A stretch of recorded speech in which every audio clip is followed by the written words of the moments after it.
మహాగణాధిపతయే నమః. ఓం గురుభ్యో నమః. ఓం శ్రీమాత్రే నమః. పరమేశ్వర స్వరూపమైనటువంటి జ్యోతిష, వాస్తు మరియు ఇతర అనేకమైనటువంటి శాస్త్రములను మనకు అందించినటువంటి మహర్షులకి నమస్కారం. హయగ్రీవ హయగ్రీవ హయగ్రీవేతి యో వదేత్తస్స నిస్సరతే వాణి జహ్నుకన్యా ప్రవాహవత్. అరుణాం కరుణాతరంగితాక్షీం ధృతపాశాంకుశపుష్పబాణచాపాం అనిమాదిభిరావృతాం మయూకైః అహమిత్యేవ విభావయే భవానీం. శ్రీమాత్రే నమః. ప్రేక్షకులకి లలితాంబిక అమ్మవారి యొక్క అనుగ్రహం పరిపూర్ణంగా కలగాలని మనస్ఫూర్తిగా కోరుకుంటూ మనం ఈరోజు చెప్పుకోవేటువంటి టాపిక్, మన జీవితంలో ధనం వచ్చేటువంటి మార్గం ఏ రూపంలో ఉంటుంది, మనం నష్టపోయేటువంటి మార్గం ఏ రూపంలో వస్తుంది అనేటువంటి విషయం మనకు తెలిసినట్లయితే జీవితంలో నష్టపోకుండా ఉంటాము, ధనం రాబడి ఉంటుంది. అయితే దీనికి ప్రతి లగ్నానికి స్పెసిఫిక్గా కొన్ని ఉంటాయి. అలాగే అసలు date of birth, time, place తెలియని వాళ్ళకు కూడా ఎలా చేసుకోవాలనేటువంటి చెప్తాను. కాబట్టి ఏంటంటే వీడియో ఎండింగ్ వరకు చూస్తే ఇన్ఫర్మేషన్ అనేటువంటిది ఉంటుంది. మొట్టమొదటిగా మనం ఇక్కడ కండిషన్స్ అసలు ఏమిటి, మళ్ళీ ఇక్కడ విదేశాల్లో ఉద్యోగం చేసే వాళ్ళకి వేరే ఉంటుంది, అవన్నీ కూడా నేను మీకు ఆఖరి వరకు చెప్తాను, చూస్తూ ఉండండి. సింహలగ్నము, సింహరాశి, సింహం వారికి కనుక చూసుకున్నట్లయితే పర్టికులర్గా మీకు ఈ కారకుడు ఎవరైతే ఉన్నారో, అంటే సింహ లగ్నానికి దీనికి ఈ కారకుడు పర్టికులర్గా మీకు ఇచ్చేటువంటి రిజల్ట్ ఏమిటి అంటే యూనిక్నెస్ అండి. ఫస్ట్ ఆఫ్ ఆల్ సింహలగ్నం అంటే యూనిక్నెస్, లాయల్, డిఫరెంట్గా చేయాలి, డిఫరెంట్గా చేసి నేను ఒక దీంట్లోకి వెళ్ళాలి. నిజంగానే వాళ్ళు డిఫరెంట్గా చేస్తారు కూడా. ఎనీ వర్క్ ఒక సింహానికి ఉండేటువంటి లక్షణాలు వాళ్ళకు ఉంటాయి. అలాంటి సింహం అనగా కోపంగా ఉంటుందండి, నరసింహస్వామిలాగా ఉగ్రంగా ఉంటారు, అందరి మీద పడిపోయి ఇబ్బంది పెట్టా సరే ఏముండదు, అంతా ఉత్తి మాటలు. చాలా మంచి వాళ్ళు కూడా ఉంటారు సింహలగ్నంలో పుట్టిన వాళ్ళు. చాలా ఉదార స్వభావం ఎక్కువగా ఉంటుంది, అయ్యో కరిగిపోయే స్వభావం ఉంటుంది. సూర్యుడు ఏంటంటే లవ్, న్యాచురల్ లవ్కి కారకుడు అనమాట. సింహలగ్నం వారు రాసి గుర్తుపెట్టుకోండి. అయితే ఇక్కడ ఏంటంటే ఇట్స్ డిపెండ్ ఆన్ వాళ్ళు గొడవ పెడతారా, గొడవ పెట్టరా, వాదిస్తారా, వాదించరా అనేది లగ్నం బట్టే కాదు. Depend on Mars, Mercury. ఇప్పుడు మార్స్ మెర్క్యూరీ కాంబినేషన్ ఉంది, ఆర్గ్యుమెంటివ్ అవుతారు. సాటర్న్ కూడా కనెక్ట్ అయ్యాడు, గొడవ కొట్టేసుకుంటారు. That is different thing. అది ఈ ఒక్క లగ్నం కదా, అన్ని లగ్నాలకి అది వర్తిస్తుంది. That is different thing. అయితే అది డిపెండ్ ఆన్ పోర్ట్ఫోలియోస్, గ్రహాలు, అది ఉండే నక్షత్రాలు, లాట్ ఆఫ్ కాంబినేషన్స్ ఉంటాయి. అయితే ఇక్కడ ఈ సింహం వరకు చూసుకుంటే కనుక మీకు ధనాన్ని ఇచ్చే కారకుడు ఎవరు అంటే మెర్క్యూరీ. అంటే ఫస్ట్ ఆఫ్ ఆల్ మీకు మెర్క్యూరీ కనుక బాగున్నాడా మీరు అద్భుతంగా వెళ్తారు బిజినెస్లో, ఇంకా తిరుగులేదు, సూపర్గా వెళ్ళిపోతారు. మీరు ఇందులో వెళ్ళరు, ఇందులో వెళ్తారని లేదు, ఇంక మీరు లైఫ్ లాంగ్ బిజినెస్లో ఒకసారి అడుగుపెట్టారా సూపర్. కానీ అదే మెర్క్యూరీ పాడయ్యాడా మీరు బిజినెస్ పెట్టడానికి 1కి 100 సార్లు ఆలోచించండి. మరి ఏమండి, మరి సెకండ్ లార్డ్ పోయాడు, మరి నెక్స్ట్ ఆప్షన్ 5th లార్డ్ అంటున్నారు కదా అంటే ఎవరు? జూపిటర్ అవుతాడు మీకు 5th లార్డ్, అంటే పంచమాధిపతి. పంచమాధిపతి కనుక బాగుంటే ఆయనకి అష్టమాధిపత్యం కూడా వచ్చింది. కాబట్టి మీ పూర్వీకుల ఆస్తుల్ని డెవలప్ చేయడం ద్వారా మీరు బాగా కలిసి వస్తుంది మీకు. అంటే తాతగారితో ఒక 100 ఎకరాలు ఉండేది, లేకపోతే 10 ఎకరాలు ఉండేది, 5 ఎకరాలు ఉండేది, ఎంతో కొంత. లేకపోతే సిటీలోనే ఒక 1000 గజాలు 1200 గజాలు ఉందండి, దాన్ని మేము డెవలప్మెంట్కి ఇచ్చాము, తాతగారు ఆస్తి, అది మాకు ఫ్లాట్లు అమ్మిన తర్వాత మాకు 40% 60% ఏదో సంథింగ్ మాట్లాడుకుంటారు, అలా వచ్చింది, దాని మీద రెంట్స్ అట్లా వస్తాయి. అంటే ఏమిటి, మీ జన్మజాతకంలో ఏ రూట్లో ఉంది, ఎక్కడ ఉంది, ఎట్లా ఉంది ఈజ్ మోస్ట్ ఇంపార్టెంట్. ఆ మోస్ట్ ఇంపార్టెంట్ పార్ట్ ఏంటంటే మీకు ఎలా ఇస్తుందో పట్టుకోవాలి, ఏ రూపంలో ఇస్తుందో పట్టుకోవాలి. అది పట్టుకోకుండా మనం రకరకాల క్యాలిక్యులేషన్స్ వేసి మార్కెట్ ఇది ఉంది కాబట్టి ఇది చేసేస్తాను, మార్కెట్ అది ఉంది కాబట్టి అది చేసేస్తాను అనుకుంటుంటే చాలామంది ఇబ్బంది పడుతూ ఉంటారు.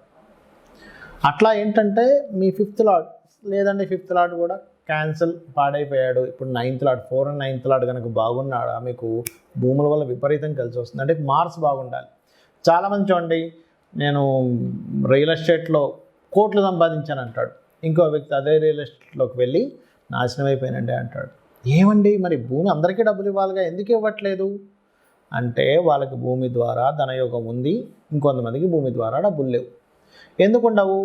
బికాజ్ ఆఫ్ సింహలగ్నానికి కుజుడు రాజయోగ కారకుడు. మరి ఎందుకు ఇవ్వడు? పాడైపోయాడు కాబట్టి ఇవ్వడు. అంటే రాజయోగాన్ని ఇవ్వాల్సిన కారకుడే చతుర్థ భాగ్యాధిపతి పాడయ్యాడు. ఎప్పుడైతే మీకు ఆ గ్రహం పాడైందో అది ఇవ్వదు. ఇది గుర్తుపెట్టుకోండి. ఎలా అంటే చిన్న ఎగ్జాంపుల్ చెప్తా. ఇప్పుడు మీకు ఒక కారు ఉంది, మీ కారే కానీ బ్రేకులు ఫెయిల్ అయింది. పరిస్థితి ఏమిటి? యాక్సిడెంట్ అయిపోతుంది. మీ ఇంట్లో పిల్లడు ఉన్నాడు, మీ అబ్బాయి మీ అమ్మాయి అనుకుందాం, ఒక ఎఫ్ఐఆర్లో ఇరుక్కున్నారు, సంథింగ్ ఏదో అయింది, మీరు ఒప్పుకోలేదు, చేసుకోవడం వీల్లేదు, మీ ఇంట్లో ఉండే నగలు డబ్బులు తీసుకొని పారిపోతుంది అమ్మాయి.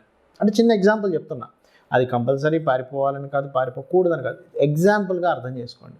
అబ్బాయి కావచ్చు అమ్మాయి కావచ్చు వెళ్ళిపోవచ్చు, చెప్పలేము. ఎందుకు అంటే, లేదా ఒక వ్యసనపరుడు అయ్యాడు, ఇంట్లో పిల్లవాడు బాగా వ్యసనాలకు గురైపోయాడు, ఇంట్లో ఉండే డబ్బులే దొంగలిస్తాడు, దొంగలించి 1000-2000 ఎంతో కొట్టేసి వెళ్ళిపోయి ఫ్రెండ్స్ ఎంజాయ్ చేసి అలా పాడైపోతుంటాడు. అంటే ఏమిటి?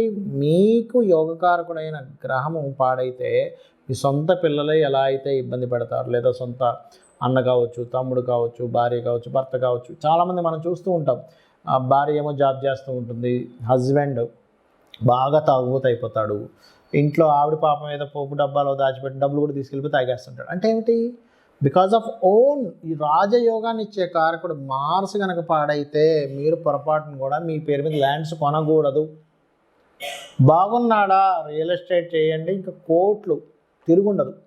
ఇట్స్ డిపెండ్ ఆన్ ఆ ప్లానెట్ ఎందులో ఇస్తుంది. ఆ దశ రావాలని లేదు, ప్రతిసారి దశ వస్తే ఇంకా విపరీతం కలిసి వస్తుంది. దశ రాకపోయినా మీకు అది ఇస్తుందంటే అందులో వెళ్ళండి. ఫస్ట్ ఆఫ్ ఆల్ మీరు మీ జాతకంలో దేని ద్వారా డబ్బులు ఉన్నాయో తెలుసుకోండి, అప్పుడు మీరు ఖచ్చితంగా మీరు పైకి వస్తారు, అందులో ఎటువంటి డౌట్ లేదు. అదేవిధంగా కొంతమందికి విదేశాల్లో ధనం, అది 12th లార్డ్ కనెక్టివిటీ ద్వారా వస్తుంది. విదేశాలకు వెళ్ళి డబ్బులు సంపాదిస్తానా, 12th లార్డ్ విదేశీ యోగం ఉందా లేదా.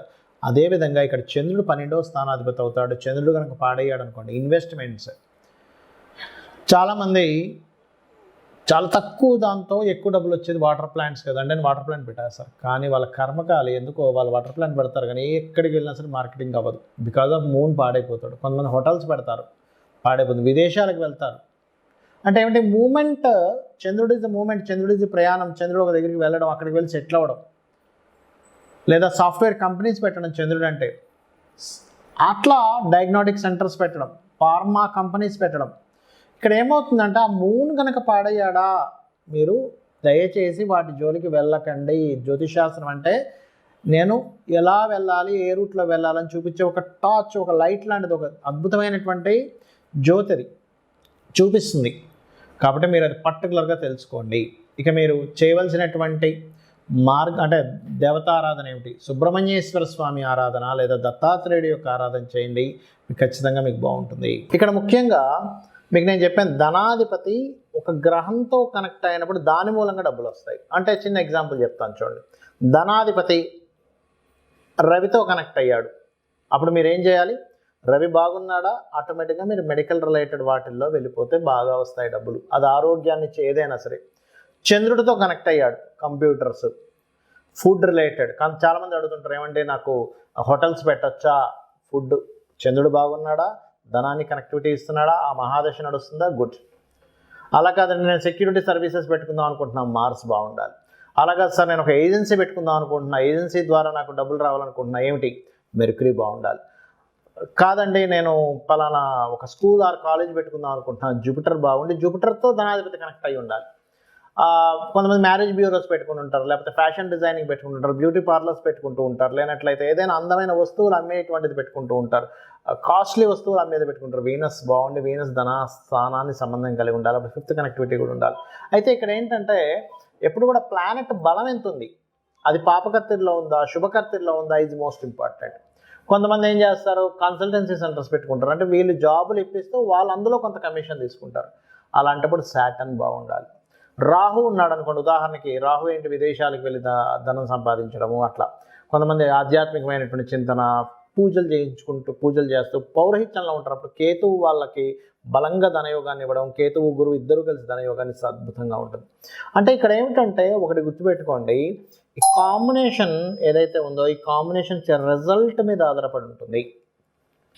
అలాగే 12వ స్థానాధిపతి కూడా పాడైతే ఇక్కడ నేను మీకు ఏం చెప్పాను, ఖర్చులు ఆ రూపంలో అవుతాయని చెప్పాను. ఇప్పుడు మనకి ఖర్చులు వేస్టేజ్ అయిపోతాయా, బాగా వస్తాయా అంటే ఈ 12వ అధిపతి బాగుండడం లేదా 12వ అధిపతి పాడైపోవడం. సేమ్ ప్యాటర్న్ మీరు ఏం చేయాలి, 12వ అధిపతి కనుక రవితో ఉండి పాడైపోయాడు అంటే మీరు తండ్రి యొక్క బాధ్యతలు మీ మీద పడడం వల్ల, తండ్రి సరిగ్గా స్టెబిలిటీ లేకపోవడం వల్ల మీరు ఆ బాధ్యతలు ఖర్చు పెట్టేస్తుంటారు మీ డబ్బులని.